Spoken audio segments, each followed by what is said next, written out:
Hai, kembali lagi di Kabar Ajaib bersama saya Yazid Muammar. Senang sekali dapat kembali membawakan kabar terkini seputar ekonomi dan pasar modal dalam sepekan terakhir.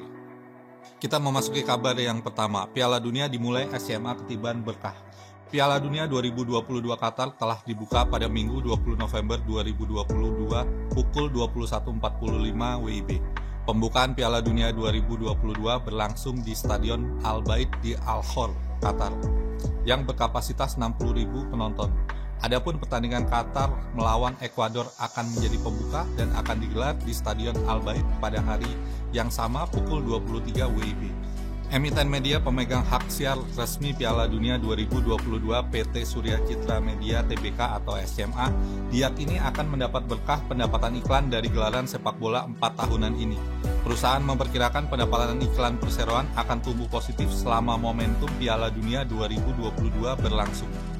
Direktur Surya Citra Media Mutia Nandika mengatakan positifnya proyeksi pendapatan iklan ini terlihat dari tanggapan brand atau pengiklan yang tertarik mensponsori program FIFA World Cup 2022 yang terdiri dari multiple kategori produk.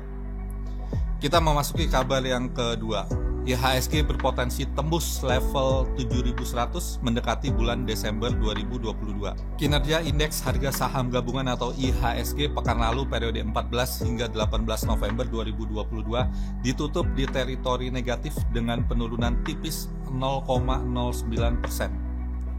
Penurunan pada IHSG berangsur-angsur turun dalam 3 pekan terakhir dengan minggu ini berpotensi mencatatkan kinerja yang positif.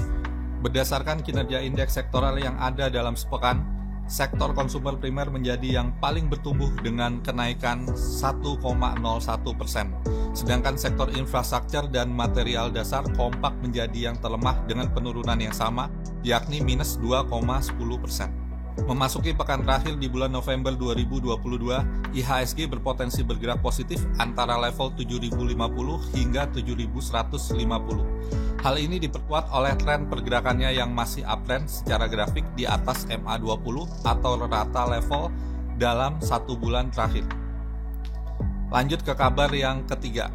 BI naikkan suku bunga hingga ke level 5,75%. Bank Indonesia atau BI memutuskan untuk kembali menaikkan suku bunga acuan BI 7-day reverse repo rate sebesar 50 basis point menjadi 5,25%.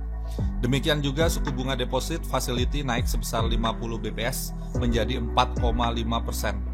Dan suku bunga lending facility naik sebesar 50 BPS menjadi 6%. Gubernur Bank Indonesia Peri Warjio mengatakan keputusan kenaikan suku bunga tersebut sebagai langkah front-loaded, preemptif, dan forward-looking untuk menurunkan ekspektasi inflasi yang saat ini masih tinggi. Selain itu, kenaikan juga untuk memastikan inflasi inti ke depan kembali ke dalam sasaran 3 ± 1% lebih awal yaitu ke paruh pertama 2023. Penyesuaian suku bunga juga untuk memperkuat kebijakan stabilisasi nilai tukar rupiah agar sejalan dengan nilai fundamentalnya akibat kuatnya mata uang dolar Amerika Serikat dan tingginya ketidakpastian pasar keuangan global. Di tengah peningkatan permintaan ekonomi domestik yang tetap kuat, Peri mengungkapkan pertumbuhan ekonomi global melambat disertai dengan tingginya tekanan inflasi, agresifnya kenaikan suku bunga kebijakan moneter, dan ketidakpastian pasar keuangan. Kita memasuki kabar yang terakhir. McKinsey prediksi baterai listrik nikel tetap digunakan masif hingga tahun 2040. Konsultan manajemen multinasional McKinsey & Company memproyeksikan baterai berbasis nikel bakal tetap digunakan secara luas pada industri kendaraan listrik hingga tahun 2040.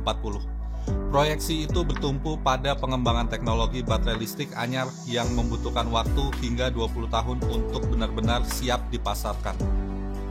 Hitung-hitungan itu disampaikan menyusul kekhawatiran pengembangan industri baterai listrik domestik di tengah pesatnya kajian teknologi baterai listrik yang semakin efisien di pasar dunia yang meninggalkan nikel sebagai bahan baku utamanya. Partner and Co-Leader of Energy and Sustainability Practice McKinsey & Company, Rajat Agarwal, mengatakan baterai berbahan nikel bakal tetap relevan untuk jangka waktu yang cukup panjang karena ketersediaan bahan baku lainnya seperti litium relatif terbatas di dunia. Artinya, Rajat menggarisbawahi tren preferensi bahan baku untuk penyusunan baterai listrik pada skala industri mendatang bakal mempertimbangkan aspek ketersediaan pasokan selain sisi efisiensi dan teknologi mendatang.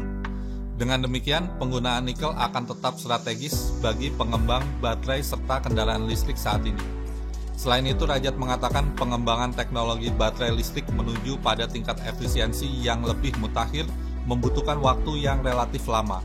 Sepanjang pengembangan teknologi itu, nikel bakal tetap menjadi tumpuan dari perusahaan pengembangan baterai serta kendaraan listrik di dunia. Saksikan kabar ajaib selanjutnya agar Anda tetap update kabar seputar ekonomi dan pasar modal. Demikian kabar ajaib, terima kasih.